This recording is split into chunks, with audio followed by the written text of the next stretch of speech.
and participation in the development of Nigeria, and for the purpose of utilizing the human capital and material resources of Nigerians in the diaspora towards overall socio-economic, cultural, and political development of Nigeria and other related matters.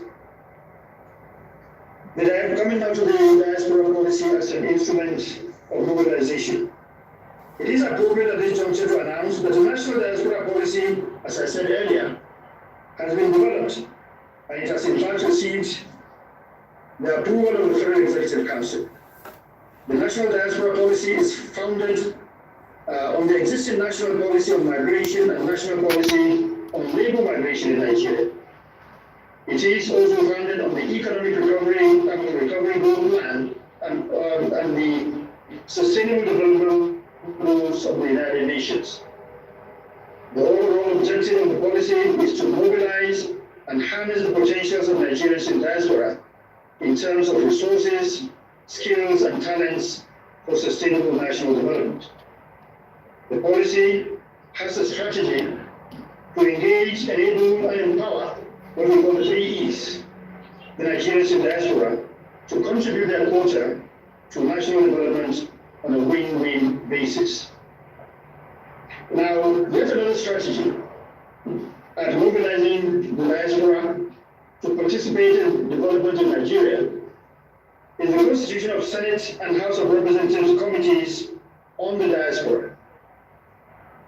These committees give practical and legislative backing to diaspora interventions in the development of Nigeria. They show that the Nigerian government at all levels is committed actively to engage with the over 70 million Nigerians in the diaspora. And the fourth strategy is building and strengthening ties with the diaspora. You will recall that Mr. President Muhammad Buhari, in all his official engagements abroad, has made it a point of duty and the deliberate policy to hold meetings with Nigerians in the diaspora. This, like I said, is deliberately intended to build and strengthen ties with the Nigerians in diaspora. President Buhari has in fact thrown a 3-point challenge to Nigerians in diaspora. You will recall, he said he was urging Nigerians to be the face of urging diasporans to be the face of Nigeria in their countries of residence and to be its ambassadors at large by their character, comportment, and actions wherever they find themselves as host countries. He has also challenged them to excel and to be the best in whatever they find themselves doing.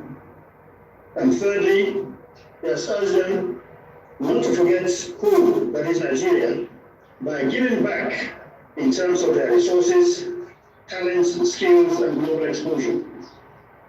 Without any fear of equivocation, I dare say that His Excellency President Muhammad Buhari could be described as the most diaspora-friendly president Nigeria has had in the recent past. Now, the fifth strategy is diaspora voting, which I believe will excite a lot of us. To ensure the actualization of diaspora voting, NIDCOM is working very closely and very hard with the relevant committees of the National Assembly and other stakeholders, particularly INEC. It has been established that Nigerians in diaspora are a part and parcel of Nigeria and therefore should be given the opportunity to participate in the governance system of their country. The National Assembly and INEC are working very closely to fashion a way to actualize diaspora voting in Nigeria. I remain very optimistic that in the not too distant future, it should be possible for Nigerians in the diaspora to participate in our national elections as obtained in other climes. And the sixth strategy has to do with the National Diaspora Day. July the 25th of every year has been designated by the federal government of Nigeria as the National Diaspora Day, specifically set aside to celebrate Nigerians in the diaspora. This is a networking event to celebrate the achievement of Nigerians in the diaspora, especially our groundbreaking surgeons, educationists, world-class athletes, engineers, physicists, best graduate students, inventors, innovators, statesmen, etc. Men and women, in short, who have distinguished themselves in their careers in the diaspora. It is our hope that this facilitates a vibrant sense of community belonging among the Nigerians in the diaspora, as it encourages them to have a sustained connection to Nigeria. And due to the coronavirus pandemic, the 2020 National Diaspora Day saw the participation of over 3,000 Nigerians only via Zoom, and over 7,000 participated through various social media platforms. And these were from all parts of the world.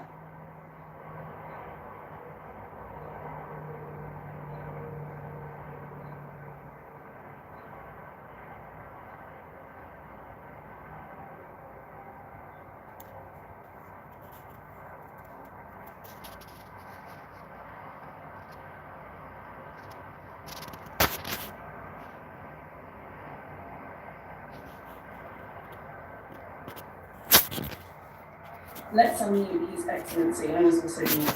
Let's unmute His Excellency.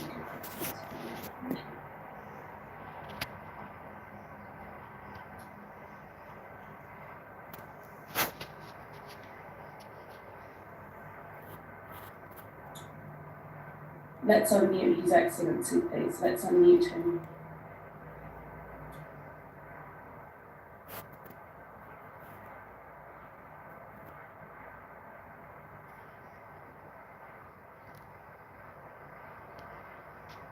Through the annual Diaspora Investment Summit, which holds in November. I am also aware that a lot is going on to facilitate the establishment of the Nigerian Diaspora Investment Fund. Efforts have also been intensified in collaboration with NIMSI and all our missions abroad to capture the data of Nigerians in the diaspora. The success of this very critical exercise will depend largely on the level of cooperation and buy-in of Nigerians in the diaspora. I therefore passionately appeal to all our diasporans with their patriotic support to enable us to serve you better. Now, outcomes of diaspora mobilization of the economy of Nigeria. While NICOM intensifies efforts towards establishment of Nigerian Diaspora Investment Fund, the institutional mobilization of Nigerians in the diaspora has witnessed some verifiable economic investments in some key sectors by few diaspora Nigerians. These sectors include education, agriculture, health, and the rest of them. And I will highlight just a few of them. Some few examples. So in the area of health, one Dr. Elebute Odusi, in Nigeria and the United Kingdom, built Nigeria's first comprehensive cancer and specialist hospital. Dr. Elebute spent over 30 years practicing medicine in the United Kingdom.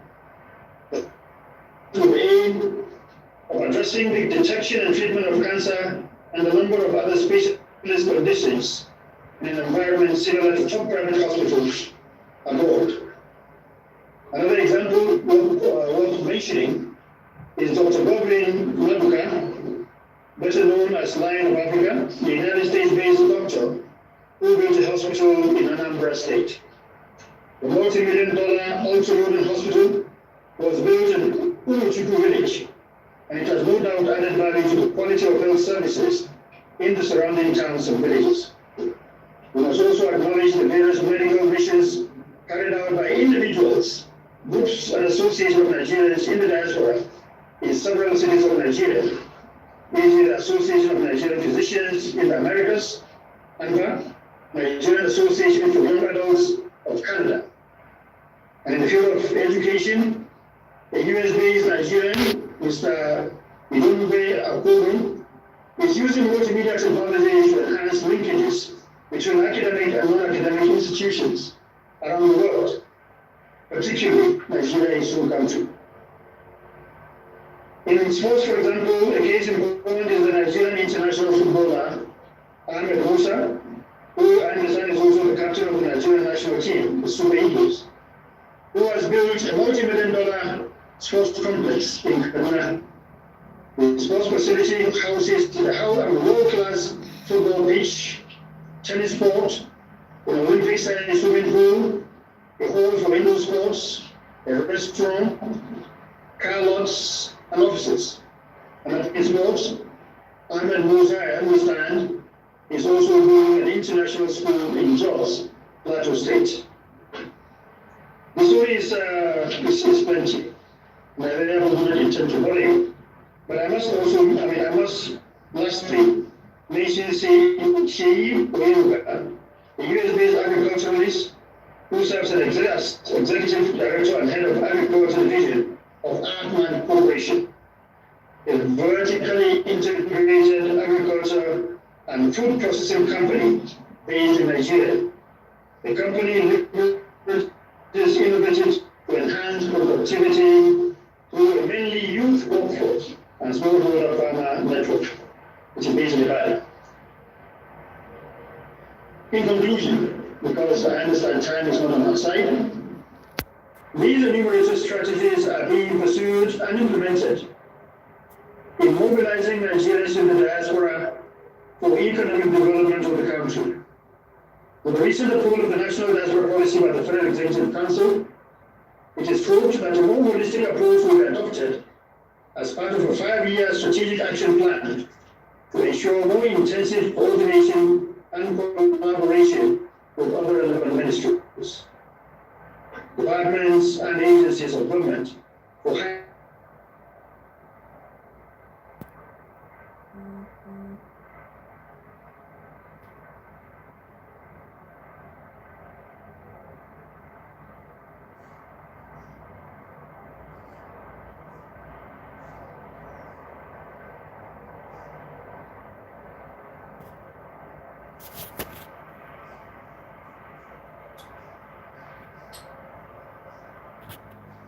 I'm wondering, are we going to finish with His Excellency's speech? Have you finished, Your Excellency? I think let's hear the tail end, because I know we lost a couple of minutes, didn't we? We lost a couple of seconds.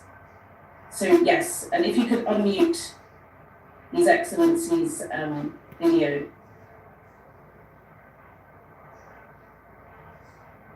I believe we may be having technical issues too.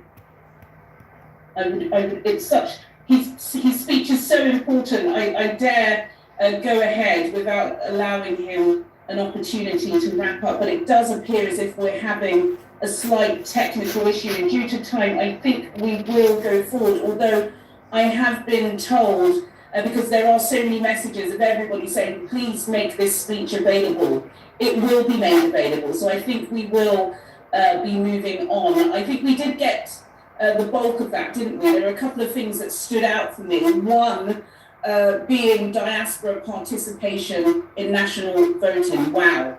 We're starting to talk about that again, which I know is incredibly important to everybody, as well as the Nigeria Diaspora Investment Fund, and talking about investment, human capital, financial capital. This is a great segue to our next speaker.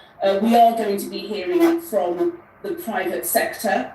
We can't have a discussion like this and not hear from the private sector. And for that, we'll be hearing from the MD of the Pan-African conglomerate EcoBank, and that's Patrick Akimortan. Patrick is going to give us a short presentation. So over to you, Patrick. Thank you very much.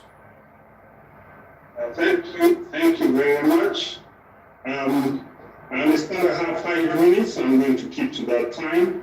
Let me first congratulate the Chairman CEO of the Nigeria Diaspora Commission, Honorable Abikeda Berirewa, for bringing to life active platform for engaging Nigerians in the diaspora. And we are pleased at EcoBank to partner with NIDCOM, and we will stay as a bank partner with NIDCOM through the various series that will unfold and the various activities. And let me also congratulate the Honorable Minister of State, Foreign Affairs, Ambassador Dada, for his very well put together presentation, which is all encompassing. I will not be repeating any part of that. Let me also congratulate the Minister of Interior himself, Ogbeni Rauf Aregbesola, and congratulate him for the giant strides in engaging the diaspora. Indeed, for us, EcoBank is the natural diaspora bank. We are in 33 countries in Africa and 4 other countries outside Africa.